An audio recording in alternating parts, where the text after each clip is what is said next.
Now, Volodymyr Zelensky, president of Ukraine, said on Tuesday that the principle of the recently revised U.S. draft proposal to end the war with Russia could form the basis for deeper agreements, but stressed that much depends on Washington.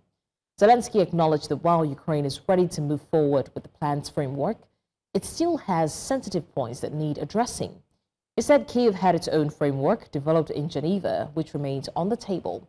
He further called for strong cooperation, not just with the United States, specifically naming Donald Trump, but also with European allies, arguing that security decisions about Europe must include Europe.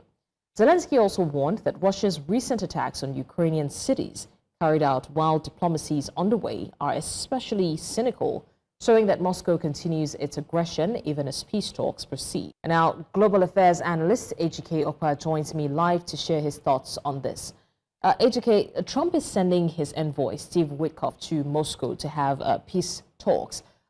What does this move say about the direction that the U.S. involvement in the peace process might be heading? Thank you for having me. U.S. has always, put itself in a position to bring peace to this conflict, and this was started in the last administration of Biden, and Trump, during his campaign, indicated that he's going to do all he can to bring an end to it, and that's what he's doing. He's met with Zelensky many times. He's met with Putin in Alaska, and everybody thought that was the end of it.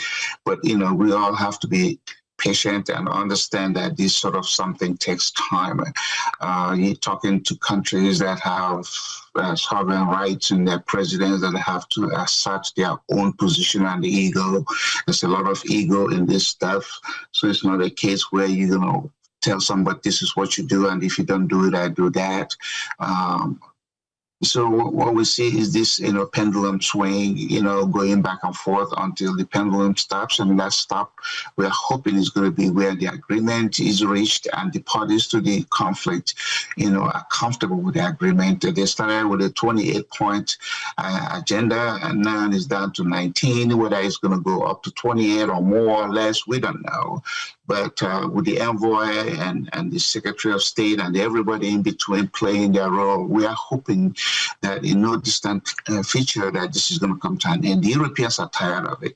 Since the end of the World War, Second World War, this is the most conflict Europe has had. And as you are aware of, European wars always become a global issue. I don't know why that is, but it's because, the Western Europeans and the Americans are still the ones that exert a lot of pressure in the world. So when things go wrong in their part of the world, everybody's attention is drawn to it. So we're hoping that Trump influence, using his biggest microphone in the world as a president, is going to make something happen during this time. But the key word in what you were saying is if. So it's all conditional. We don't know what's going to happen until it happens. Well, still talking about the ifs now, there's growing concern that the proposed peace plan could force Ukraine into making big concessions. How risky would you say that this is for the U.S. to back a deal that some say may lean heavily in Russia's favor?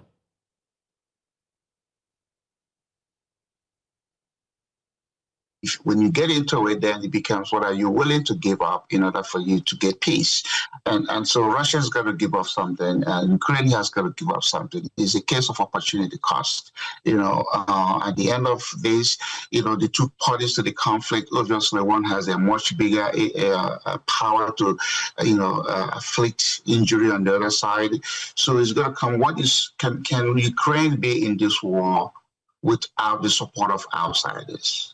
Is the question, and everybody knows that Ukraine cannot sustain this war except NATO and the US and everybody else comes in to give them something. But at the end of the day, we all have to recognize that people are dying, and those people that are dying are not animals; they are human beings, and properties are being destroyed.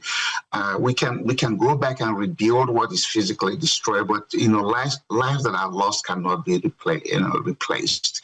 And then people who are wounded in the war are going to carry those injury of of physical injury as well as emotional one, as long as they live, and that's going to extend, by default, to family members. So it makes sense that Ukraine comes in, hey, if it's a piece of land, let it go. It don't have to be, people are cheering from the side, don't let it go, don't let it go. At the end of the day, they're not going to come over there, wear a uniform and join you and go get shot at or get killed.